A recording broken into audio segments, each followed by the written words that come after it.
अस्सलामुअलैकुम, बोलिए तो खुशामदीद। मैं हूँ शर्जील अरशद और मैं हूँ महरुख शहरियार। बुलेटिन का बाकायदा आगाज़ करेंगे। वज़ीर आज़म शहबाज शरीफ ने माशरती बेहतरी और माशी तरक्की के लिए ख़ातीन का अहम करार दे दिया है। ख़ातीन की तालीमी कॉन्फ्रेंस से खिताब में मलाला यूसुफज़ई को वतन आमद पर खुशामदीद कहा। साथ ही मोहतरमा फातिमा जिन्ना, बेनज़ीर भुट्टो और मरियम नवाज़ को ख़ातीन के लिए मिसाल बनाकर पेश किया। वज़ीर आज़म कहते हैं दानिश स्कूल भी ख़वातीन को बाइख्तियार और बासलाहियत बनाने में किरदार अदा कर रही हैं। उन्होंने मुस्लिम ममालिक में ख़वातीन की नाख्वानदगी अफसोसनाक करार दी।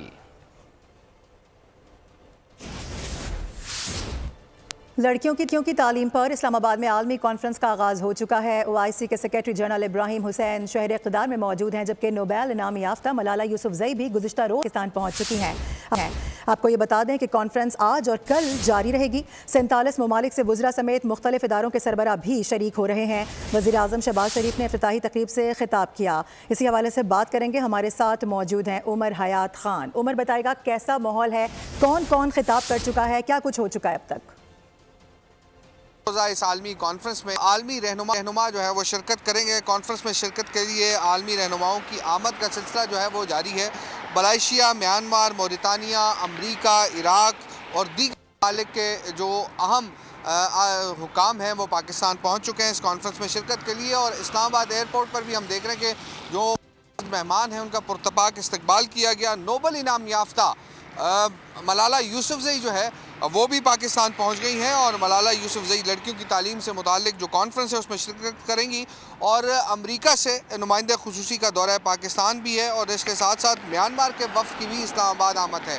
ख़ास तौर पर मुसलमान माशरों में जो ख़वातीन की या लड़कियों की तालीम के हवाले से जो चैलेंजेस हैं उन पे इस कॉन्फ्रेंस में 2 रोज़ा कॉन्फ्रेंस में गुफ्तगू होगी और जो एक्सपर्ट्स हैं वो अपनी राय का इजहार भी करेंगे। और दूसरी जानिब जो आलमी रहनुमा हैं वो आलमी रहनुमा उन चैलेंजेस के हवाले से उनके ममालिक में क्या चैलेंजेस हैं उस हवाले से भी जो है तफसीलात के लिए आगे बढ़े रुपये बताएं कि PTI की तकरीबी सियासत नाकाम हुई है। कल PIA की परवाज़ पेरिस रवाना हो गई। ख्वाजा आसिफ की सियालकोट में मीडिया से बातचीत, कहा सियासी अमन हो जाए, दहशतगर्दी ख़त्म हो जाए तो खुद कफील हो जाएंगे। बानी PTI को कोई ऑफ़र नहीं की गई। उनकी सारी बातें झूठी हैं। बातें की कि हमें कोई ऑफ़र है कि जी बनी गाला शिफ्ट हो जाओ, फलानी जगह शिफ्ट हो जाओ, फलानी, ये सारे इनके अपने ख्यालात हैं, अपने तख़य्युलात हैं। इनको किसी किस्म की इस किस्म की कोई ऑफ़र नहीं है। वो कहते हैं फ़लाने ने बताया था कि फ़लाने ने उनको कहा था। ये इनकी ख्वाहिशात हैं जिनको बयानात के ज़रिए जो है वो आवाम तक पहुँचाते हैं। इसमें सदाकत का ज़र्रा बर्ज सदाकत इनमें नहीं है। और कल जो एक PTI तबाही करके गई थी कि पाकिस्तान की फ़्लाइट्स जो यूरोप और बरतानिया के लिए पिछले 4.5 साल से बंद थी, अल्लाह ताला ने बड़ा करम किया। कल पेरिस जो है वो फ़्लाइट गई है। आगे बढ़ते हुए आपको बताएं कि स्पीकर कौमी असम्बली सरदार अयाज सादिक कहते हैं कि मुज़ाकराती कमेटियों का इजलास तलब करने के लिए अपोजिशन या हुकूमत में से किसी ने राबता नहीं किया है। PTI से किसी की मुलाकात करानी है या नहीं, ये मेरी जिम्मेदारी नहीं है। हुकूमत और इत्तेहादी फैसला कर लें कि मुलाकात हो सकती है या नहीं हो सकती। बयान में अयाज सादिक ने मजीद कहा कि फ़रीक़ैन जब कहेंगे इजलास बुलाने पर तैयार हूँ। 4 जनवरी को असद कैसर से टेलीफोनिक गुफ्तगू में वाज़ेह कर दिया था कि बानी PTI से मुलाकात का मुतालबा हुकूमत तक पहुँचा दिया गया है। आम खबर देंगे। PB 45 से पीपल्स पार्टी के कामयाब उम्मीदवार अली मदद का नोटिफिकेशन मअतल। इलेक्शन कमीशन ने RO से असली फॉर्म 45 तलब कर लिए हैं। इलेक्शन कमीशन के 2 रुकनी कमीशन ने फैसला जारी कर दिया। रिटर्निंग अफसर से 16 जनवरी को फॉर्म 45 तलब कर लिए गए हैं। अहम अपडेट दे रहे हैं आपको कि PB 45 से पीपल्स पार्टी के कामयाब उम्मीदवार अली मदद का नोटिफिकेशन मअतल कर दिया गया है। इलेक्शन कमीशन ने RO से असली फॉर्म 45 तलब कर लिए हैं। मज़ीद तफसीलात जान लेते हैं। फाद चौधरी से। फाद, अपडेट कीजिएगा। जी देखिए, ये गुज़िश्ता रोज इलेक्शन कमीशन में समाअत थी जिसका तहरीरी हुक्मनामा इलेक्शन कमीशन ने जारी कर दिया है। PB 45 क्वेटा से पीपल्स पार्टी के कामयाब उम्मीदवार अली मदद का नोटिफिकेशन मुअत्तल कर दिया गया है और PB 45 के RO से असली फॉर्म 45 तलब कर लिए हैं। 2 रुकनी कमीशन ने यह फैसला जारी किया है। रिटर्निंग अफसर से 16 जनवरी को फॉर्म 45 तलब किए गए हैं। दरख्वास्त गुजार JUI के उम्मीदवार मोहम्मद उस्मान ने फॉर्म 45 जमा करवाए थे। ये फैसले में कहा गया है दरख्वास्त गुजार के फॉर्म 45 में और फॉर्म 47 में वाज़ेह फर्क है, और दरख्वास्त गुजार के जमा करवाए गए फॉर्म 45 पर अंगूठों के निशानात वाज़ेह हैं। ये भी कहा गया इस फैसले में कि दरख्वास्त गुजार के मुताबिक वोटों की गिनती का आरओ ने नोटिस नहीं दिया था और इलेक्शन कमीशन ने आरओ से तफसीली रिपोर्ट तलब कर ली है। समाअत आइंदा 16 जनवरी को होगी। बहुत शुक्रिया फात चौधरी अपडेट करने के लिए। एक और अहम खबर आपको देंगे। वफाकी वजीर दाखिला मोहसिन नकवी से बरतानवी हाई कमिश्नर की मुलाकात है। कौम ने दहशतगर्दी के नासूर का डट कर मुकाबला किया है और कर रही है। मोहसिन नकवी की जानिब से ये मौक़िफ़ इख्तियार किया गया है। आपको बता दें कि कौम और सिक्योरिटी फोर्सेज ने दहशतगर्दी के खिलाफ जंग में बेपनाह कुर्बानियाँ दी हैं। मज़ीद तफसीलात लेंगे आली जहाँ में ज्वाइन कर रहे हैं। आली जहाँ डिटेल्स दीजिएगा। देखिए हम खबर से मुतालिक आपको आगाह करें कि इस्लामाबाद में वफाकी वज़ीर दाखिला मोहसिन नकवी की बरतानवी हाई कमिश्नर जैन मैरियट से मुलाकात हुई है। पाकिस्तानी कौम और सिक्योरिटी फोर्सेज ने दहशतगर्दी के खिलाफ जंग में बेपनाह कुर्बानियां दी, ये कहना था वफाकी वज़ीर दाखिला मोहसिन नकवी का। पाकिस्तान की बहादुर कौम ने दहशतगर्दी के नासूर का डट कर मुकाबला किया है और कर रही है। पाकिस्तान में बसने वाले तमाम शहरियों के जान और माल की हिफाजत हुकूमत की अव्वलीन तरजीह है, ये कहना था वफाकी वज़ीर दाखिला मोहसिन नकवी का। पाकिस्तान के साथ मुख्तलिफ शोबों में ताउन को फरोग देने के ख्वाह हैं, ये कहना था बरतानवी हाई कमिश्नर जैन मैरियट का। सही, ठीक है, बहुत शुक्रिया आपका आलिजा। आईसीसी वफ्द की रावलपिंडी क्रिकेट स्टेडियम आमद। वफ्द ने चैंपियंस ट्रॉफी के इंतजामात का जायजा लिया है। आईसीसी वफ्द में ब्रॉडकास्टर्स, लॉजिस्टिक के नुमाइंदे शामिल हैं, जबकि पीसीबी हुकाम की आईसीसी वफ्द को ब्रीफिंग भी दी गई है। पिंडी स्टेडियम की अपग्रेडेशन रवा माह मुकम्मल हो जाएगी। पिंडी स्टेडियम चैंपियंस ट्रॉफी के 3 मैचों की मेज़बानी करेगा। आपको अपडेट कर रहे हैं, आईसीसी के वफ्द ने रावलपिंडी क्रिकेट स्टेडियम का दौरा किया है। वफ्द ने चैंपियंस ट्रॉफी के इंतजामात का जायजा लिया है। आईसीसी वफ्द में ब्रॉडकास्टर्स और लॉजिस्टिक के नुमाइंदे शामिल थे। खबरों के सिलसिले को आगे बढ़ाएंगे। अफसोसनाक खबर शामिल करेंगे। पंजाब के शहर फालिया में घर में आतिशगीर मवाद फटने से 6 अफराद जाँ बहक जबकि 7 जख्मी हो गए हैं।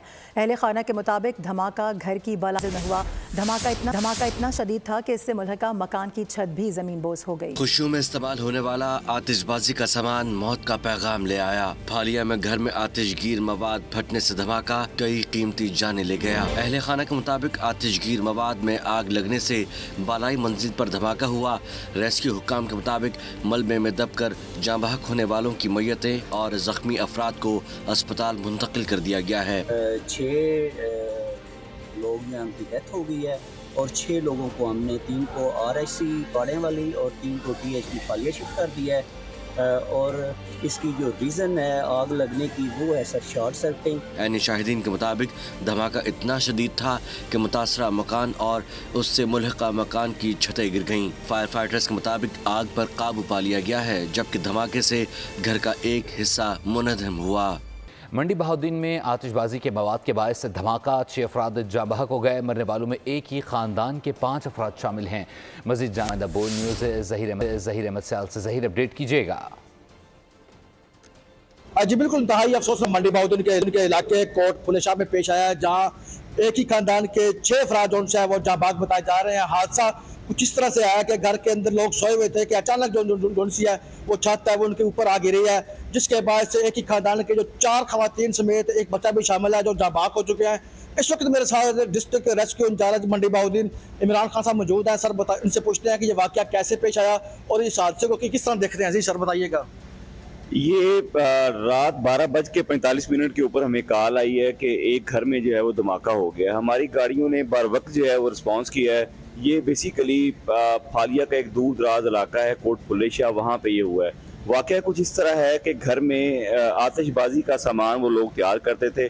जी बिल्कुल, जैसा कि आपने बात सुनी डिस्ट्रिक्ट इंचार्ज मंडी बहाउद्दीन के वाक़े में जो 6 अफराद हैं वो जाँ बहक हो चुके हैं। 7 अफराद जो वो जख्मी बताए जा रहे हैं। जाँ बहक और जख्मियों को डिस्ट्रिक्ट हेडक्वार्टर अस्पताल मंडी बहाउद्दीन जबकि तहसील हेडक्वार्टर फालिया भी मुंतकिल कर दिया गया है, जबकि डिस्ट्रिक्ट इंचार्ज मंडी बहाउद्दीन ने अपडेट करने के लिए। अफसोसनाक खबर आ रही है। हबधारो होटल के करीब रिक्शे पर फायरिंग हुई है। 2 भी जाम बहक हो गए हैं। पुलिस ने 2 मुबैना कातिलों को गिरफ्तार किया है, ये बताया जा रहा है। अपडेट कर रहे हैं आपको, इस हवाले से बात करेंगे। सिद्रा आरिफ हमें ज्वाइन करी हैं। सिद्रा, क्या पेशरफ्त हो सकी है इस हवाले से? जी, पुलिस के मुताबिक जो अपने दारू हाउसों की करीब फायरिंग हुई है नामालूम अफराद की जानिब से, ये रक्षी फायरिंग हुई है जिसमें 2 अफराद जो है वो बताए जा रहे हैं, वो दोनों भाई हैं, वो जहां बाग हो गए। पुलिस के मुताबिक ये वाकया जो है वो जाती दुश्मनी का सहानिया लगता है, लेकिन पुलिस फौरी तौर पर जो है वो वहाँ के जो हॉस्पिटल है वह मुंतकिल कर दिया गया है। उसके बाद जो है बाइकिंग के हवाले कर दी गई है उनकी लाशें। जी ठीक है सिद्रा, अपडेट करने के लिए बहुत शुक्रिया आपका। इंतहाई अफसोसनाक खबर आ रही है, करक में ट्रक बेकाबू होकर सड़क किनारे लोगों पर चढ़ गया। बताया जा रहा है कि हादसे में 8 अफराद जाम बहक और 20 जख्मी हुए हैं। जाम बहक अफराद में खातून और बच्ची भी शामिल है। हादसा इंडस हाईवे अंबेरी कलमा चौक पर पेश आया है। यह अफसोसनाक वाकया करक में ट्रक बेकाबू होकर सड़क किनारे लोगों पर चढ़ दौड़ा है और 8 अफराद जाम बहक हुए हैं, 20 के करीब जख्मी हुए हैं, जिन्हें फौरी तौर पर तिब्बी इमदाद के लिए अस्पताल मुंतकिल कर दिया गया। बताया जा रहा है कि जाम बहक अफराद में खातून और बच्चे भी शामिल हैं। और बात करेंगे गज़ा की। गज़ा में कहर ढाता इजराइल अब यमन पर भी चढ़ दौड़ा है। सहूनी फोर्सेज ने जदीद असलहों से बंदरगाहों पर बमबारी है। हमले में एक शख्स जाँ बहक और 16 जख्मी होने की खबरें सामने आ रही हैं। उधर गज़ा में इजरायली जारहियत में शहादतों की तादाद 45,000 से ज़ायद हो गई है। इजरायली फ़ौज नसीरात कैंप पर मुसलसल से तोहफा अहम तरीन मनसूबा मलीर एक्सप्रेस वे का इफ्तिताह आज होने जा रहा है। बात करें, कफील अहमद हमें ज्वाइन कर रहे हैं। कफील बताएगा क्या इसकी डिटेल्स हैं और क्या बताया जा रहा है, इफ्तिताह कब तक हो जाएगा? हम नोट कर रहे हैं कराची के एक सबसे बड़ा और तारीखी संग मील, एक ऐसा ट्रैक जो बनाया गया सिंध गवर्नमेंट के तहत, मलीर एक्सप्रेस वे। मेरे कैमरामैन इस पर दिखाएंगे। ये जो ट्रैक है ये आने वाला ट्रैक है शाह फैसल से, और दूसरा जो ट्रैक है वो जाने वाला ट्रैक है। बहुत स्मूथली और अपनी नौयत का एक अहम मुनफरिद मनसूबा है जो कि कराची वालों के लिए तैयार किया गया है।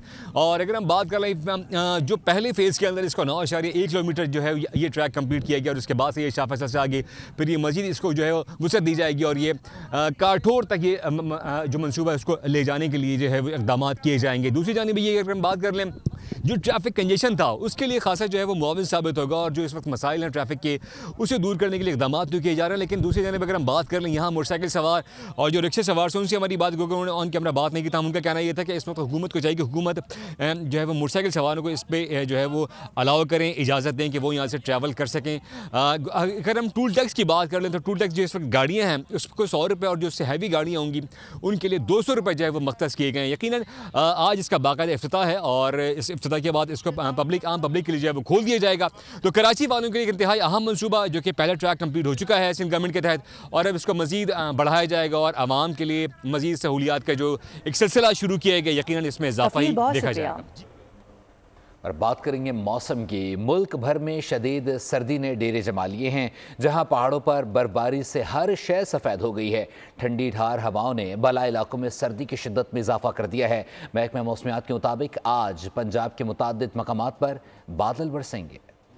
मुल्क में कड़ाके की सर्दी, बर्फबारी से पहाड़ों का हुस्न दोपाला, कई फिट पड़ी बर्फ ने ताहद निगाह मनासिर दिलकश बना दिए। महकमा मौसमियात के मुताबिक कश्मीर, मरी, गलियात में मजीद बर्फबारी, जबकि पंजाब के कई शहरों में आज बारिश का इम्कान है। कई इलाकों में पारा नुक्ता इंजमात से भी कई दर्जे नीचे आ गया। लह में पारा -13, अस्तोर -12 और गोपस में -11, स्कद्दू में -10, कालाम -8, हुंजा -7, बगरोट और गिलगित में -6 रहा। दीर, पारा चनार, कल्लात और रावलाकोट में -3 रिकॉर्ड किया गया। बलूचिस्तान के बेशतर अजला में भी खून जमा देने वाली सर्दी का राज है, जहां कोयटा में दर्जा हरारत -2, जबकि कल्लात में -3 रिकॉर्ड किया गया।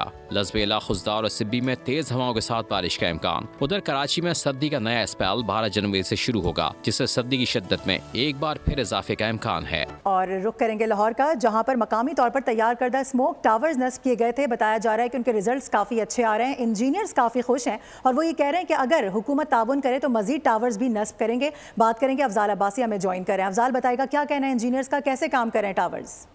इस वक्त मैं मौजूद हूँ लाहौर के इलाके महमूद बूटी में, जहाँ पर पहला मकामी तौर पर तैयार करदा स्मोक टावर जो है वो ऑपरेशनल हो चुका है, और 1 किलोमीटर की हदूद की जो फ़ज़ा है उसे वो साफ़ करता है। मेरे साथ इस वक्त इस स्मोक टावर के जो इंजीनियर हैं अयाज़ अहमद, वो मौजूद हैं।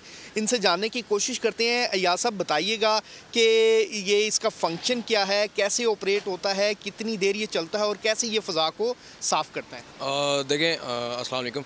इसका फंक्शन इस तरह से है कि हमने इसके ऊपर एक फ़ैन लगाया हुआ है जो कि फ़िज़ा में मौजूद जो गंदे आलूदा एलिमेंट्स हैं उनको सक इन करता है। साथ ही साथ जो गंदी हवा शामिल हो रही है वो आती जा रही है और इधर से हमारा जो फ़ैन है वो उसको गंदी एयर को सक इन करके उसमें से जो एलिमेंट्स हैं, पॉल्यूटेंट्स हैं, उनको कट ऑफ करके दोबारा एयर में शामिल कर रहा है। हुकूमत के ताउन से आइंदा आने वाले दिनों में जो है मज़ीद स्मोक टावर्स जो हैं वो लाहौर के दिगर इलाकों में भी नस्ब किए जाएंगे ताकि जो ज़्यादा से ज़्यादा बहुत शुक्रिया आपका। अब बात करेंगे गैस की लोड शेडिंग से मुताल्लिक। मौसम सरमा में गैस की लोड शेडिंग ने लोगों की शदीद मुश्किलात बढ़ा दी हैं। सखर और मुल्हिका इलाकों में गैस की लोड शेडिंग से लोग परेशान हैं। मज़ीद जानते हैं शाहिद अली से। जी शाहिद। सर्दी का मौसम है और सर्दी के मौसम में जो सबसे ज़्यादा अहम चीज़ है वो है गैस की फराहमी। सुई सदरन गैस की जानिब से गैस की फराहमी न होने के बराबर रह गई है। यही वजह है कि अगर आप देखें तो होटलों पे भी सिलेंडर इस्तेमाल हो रहा है, छोटे बड़े होटल हैं वहाँ भी सिलेंडर इस्तेमाल हो रहा है। गैस नहीं है तो फिर लकड़ी जलाने पर मजबूर हैं। आप देख सकते हैं कि ये जितने भी शॉप्स हैं, जितने छोटे बड़े होटल हैं, घरों में भी गैस नहीं आ रही है, लोग परेशान हैं। हमारे साथ एक साहब मौजूद है, उनसे बात करते हैं। आप बताएं कहाँ रहते हैं और क्या गैस आ रही है? सर हमारी कॉलोनी में तो गैस ना होने के बराबर है, बिल्कुल कुछ भी नहीं है। तकरीबन 4 महीने से हम लोग गैस वालों के पास जा के थक गए हैं। भाई गैस चालू करो, वो कह रहे हैं कि हमारा से जो है ना मसला हल नहीं होगा। भाई हमारा लाइन जो है ख़त्म है, अब ख़त्म का तो उन्हीं का मसला, हम लोग सिलेंडर बाहर से भरवा रहे हैं। सर्दी का मौसम है और गैस का ना होना लोगों के लिए जो है उनकी ज़िंदगी अजीरन कर चुका है। जी बहुत शुक्रिया शायद अपडेट करने के लिए। एक बार फिर से ज़रा मौसम की बात करेंगे। बारिश और बर्फबारी ने सौद के हुस्न को मज़ीद 4 चांद लगा दिए हैं, जहां सयाहों का तांता बंधा हुआ है। शहरी दिल फरेब मनाजिर को कैमरे की आंख में कैद कर रहे हैं। तफसीलात लेंगे, अनवर शाह हमारे साथ मौजूद हैं। अनवर शाह बताएगा कैसा मौसम है। बिल्कुल मौसम साफ़ होती ही सयाहों की बड़ी तादाद जो है वो स्वात की तफरीह गाहों और तफरीही मकामात की तरफ निकल आई है। स्वात की जितनी भी तफरीही मकामात है वहाँ पर सयाहों की गैर मामूली तादाद जो है वो मौजूद है।